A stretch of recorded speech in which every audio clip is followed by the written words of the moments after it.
So, from a young age, I had to commit to advocating for racial equality.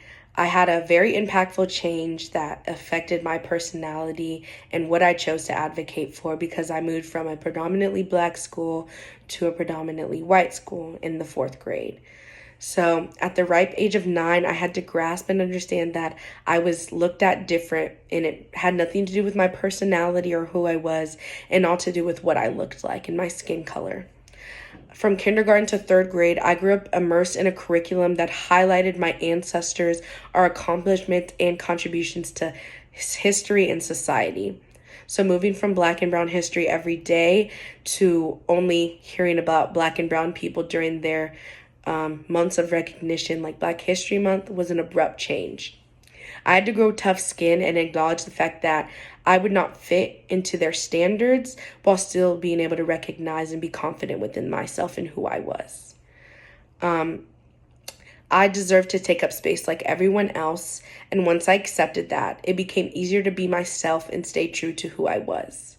The experience taught me how to utilize my story as a way to inform and educate others about the challenges people of color face in their day-to-day lives.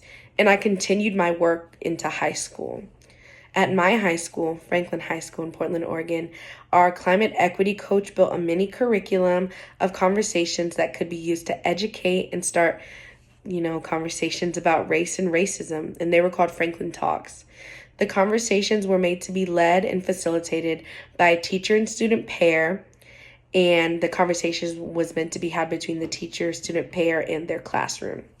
As a freshman and sophomore, I was a student facilitator for those conversations, and I got to share my lived experiences in hopes to inform others on how to create an open and less biased or discriminatory place for both students and teachers of color.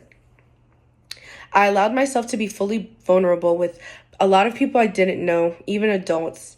And I knew that for myself, sharing my experiences as a form of advocacy would hopefully impact them more than just giving textbook examples. Being able to tell my story as a peer felt like a good way to connect with everybody my age on a deeper level. And it, to me, made it seem like less of a conversation and more so of an experience for them as well.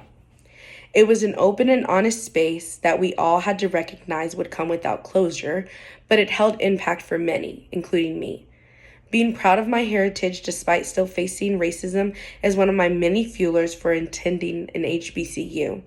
Being able to attend a place where my experiences aren't just heard but shared is new, but it will definitely be a breath of fresh air.